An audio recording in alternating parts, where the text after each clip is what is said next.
Hello student, this is doctor Sunny Madhvani और आज हम पढ़ेंगे फ़िज़िक्स की जनरल इंट्रोडक्शन के बारे में। फ़िज़िक्स की जनरल इंट्रोडक्शन पढ़ने से पहले हमें कुछ जनरल नॉलेज के बारे में पता होना चाहिए कि फ़िज़िक्स आखिर अराइज़ कहाँ से हुई है, इसका बेसिक क्या है। ठीक है, तो बेसिक जानने के लिए सबसे पहले हमें साइंस के बारे में पढ़ना होगा कि साइंस क्या है।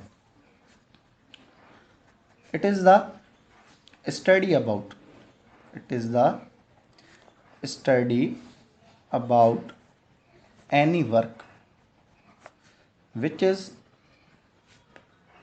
based upon any observation and experiment. It is the study about any work.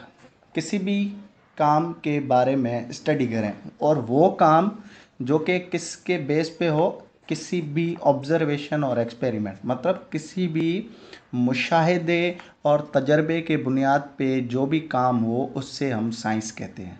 ठीक है, अब मैं आप लोगों को यहाँ पर एक एग्जांपल दे के समझाना चाहूँगा कि किस तरह से ऑब्जर्वेशन और किस तरह से एक्सपेरिमेंट। यहाँ पर मैं एक पंखे की मिसाल लेता हूँ, फ़ैन।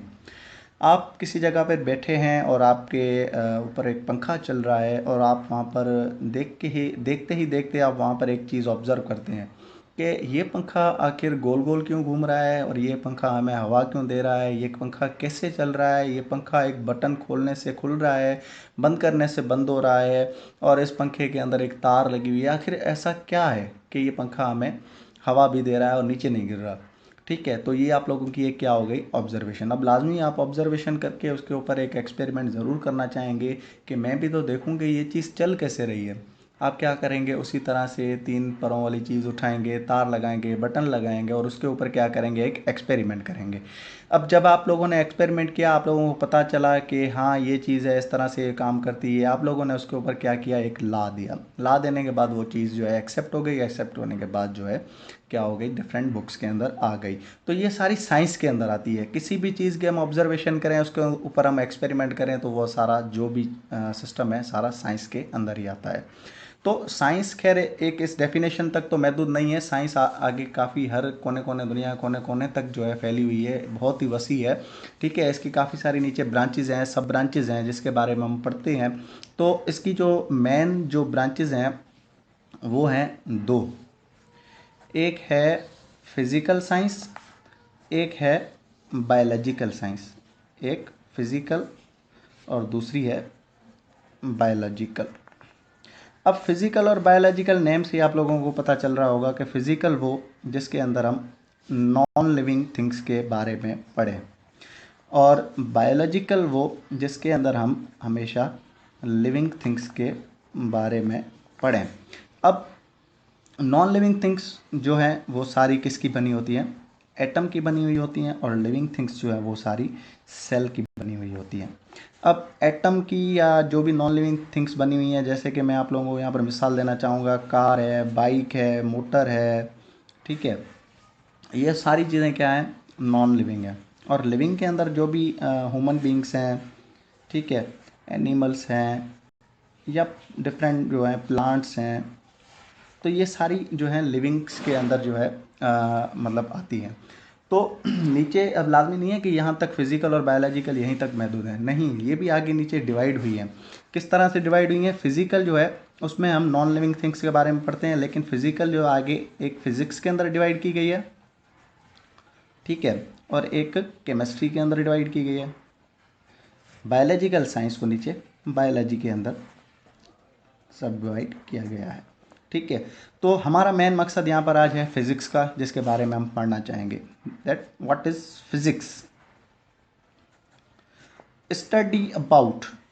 अब ये फिज़िक्स क्या है, फिज़िकल साइंस की ही ब्रांच है। इसमें हम क्या करेंगे, किसके बारे में पढ़ेंगे, study about matter and energy. मादा और तवानाई के बारे में जिस ब्रांच के अंदर हम स्टडी करते हैं वो है फिज़िक्स। अब मादा क्या है और एनर्जी क्या है, व्हाट इज़ मैटर। आप नर्सरी से आज तक पढ़ते आ रहे होंगे कि मैटर क्या है, कि एनीथिंग, कोई भी चीज़ which occupy any space and having mass. मतलब कोई भी ऐसी चीज़ जो क्या करे, कोई भी जगह घेरे और उसका अपना एक वज़न हो, ठीक है, उसको हम कहते हैं मैटर या मादा। जैसे कि एक कॉपी है, अब इस कॉपी का अपना एक वज़न है, ये एक स्पेस मतलब जो है ऑक्यूपाई कर रही है, तो ये क्या हो गई, एक मैटर है। अब मैटर के नीचे आप लोगों को डिफरेंट स्टेट्स के बारे में तो पता ही होगा कि सॉलिड है, लिक्विड है, गैस है, और आजकल एक न्यू चल रही है जिसको हम प्लाज्मा कहते हैं, ठीक है, जेली लाइक मतलब होती है, उसे हम प्लाज्मा कहते हैं। और इनमें डिफरेंस आप लोगों को पता होगा कि सॉलिड में जो है पार्टिकल्स बहुत ही क्लोज होते हैं, आपस में बहुत ही टाइट पैक होते हैं। लिक्विड में थोड़ा बहुत स्पेस होता है, गैस के अंदर तो काफ़ी सारा स्पेस होता है, ठीक है, और प्लाज्मा के अंदर भी जो है थोड़ा बहुत पार्टिकल्स में स्पेस होता है, जिसकी वजह से वो मूव करती है जेली लाइक, ठीक है। और इन तीनों में, चारों में एक और भी डिफरेंस है कि सॉलिड की हमेशा एक अपनी पर्टिकुलर जो है एक शेप होती है और इसका अपना एक वॉल्यूम होता है। लिक्विड की शेप कोई भी नहीं होती है, ठीक है, लेकिन इसका एक वॉल्यूम ज़रूर होता है, और इसकी जो है दोनों ही नहीं है, ना ही शेप है और ना ही वॉल्यूम है, ठीक है। अब शेप और वॉल्यूम का कैसे, जैसे हम पानी जो है किसी गिलास में भरते हैं, किसी जग के अंदर भरते हैं, या किसी भी चीज़ के अंदर भरते हैं, तो क्या है, वो पानी उसी चीज़ की जो है ना शक्ल इख्तियार कर लेता है। तो इसका मतलब उसकी कोई पर्टिकुलर कोई शेप नहीं है, मतलब जिस चीज़ में डालो उसी की शेप इख्तियार करता है, लेकिन उसका वॉल्यूम है, ठीक है, वज़न है। अब सॉलिड की बात करें, सॉलिड जैसे कि हम बर्फ़ मतलब जो है जमाते हैं, और उसके अंदर क्या होता है कि डिफरेंट जो है चीज़ों के अंदर हम जमाते हैं, अगर आप जिस भी चीज़ में जमा रहे हैं उसी की शेप जो है फाइनली वो इख्तियार कर लेता है। तो इसका मतलब ये है कि उसकी शेप और वॉल्यूम दोनों है, लेकिन गैस जो है उसका ना ही कोई शेप ना ही कोई वॉल्यूम है। तो साइंस के बारे में पढ़ा, उसकी ब्रांचेस के बारे में पढ़ा, फिजिक्स के बारे में पढ़ा, फिजिक्स के अंदर मैटर और एनर्जी क्या है, मैटर के बारे में हमने पढ़ा, उसकी स्टेट्स के बारे में पढ़ा। अब हम आते हैं एनर्जी के ऊपर कि व्हाट इज़ एनर्जी, ठीक है। एनर्जी को अगर हम डिफाइन करना चाहें, the capacity to do work, capacity to do work is called energy. मतलब काम करने की सलाहियत को हम क्या कहते हैं, एनर्जी, ठीक है। अगर आपके पास एनर्जी है तभी आप काम कर पाएंगे, ठीक है। तो ये है एनर्जी। अब एनर्जी के बारे में अगर हम ब्रीफली पढ़ना चाहें तो आगे फिजिक्स के अंदर हम लाजमी आगे इसकी डिटेल के बारे में ज़रूर पढ़ेंगे, लेकिन इसकी आगे बहुत सी फॉर्म है, बहुत से टाइप्स हैं, सबके सबके बारे में हम जो है इजीली जो है पढ़ेंगे। बाकी अगर आपकी नॉलेज के लिए अगर मैं आपको बताना चाहूँ तो एनर्जी के जो मेन जो हैं वो दो ही मतलब फॉर्म है, काइनेटिक एनर्जी और पोटेंशियल एनर्जी। काइनेटिक एनर्जी का मतलब वो कोई भी बॉडी जब मूव कर रही है, मोशन में हो, तो उसे हम कहते हैं काइनेटिक एनर्जी, और कोई भी बॉडी अगर रेस्ट में है तो उसे हम कहते हैं पोटेंशियल एनर्जी, ठीक है। बाकी इसकी काफ़ी सारी आगे ब्रांचेज हैं, chemical energy, thermal energy, heat energy, hydronic energy, और उसके अलावा जो है काफ़ी सारी इसकी फॉर्म्स हैं जिसके बारे में हम आगे ज़रूर पढ़ेंगे। तो आज का हमारा लेक्चर यही था कि जनरल इंट्रोडक्शन में आप लोगों को फिज़िक्स के बारे में दूं, ठीक है। आई होप आप लोगों को मेरा लेक्चर पसंद आया होगा, और अगर आपको कोई भी क्वेश्चन हो तो आप कमेंट सेक्शन में मुझसे पूछ सकते हैं।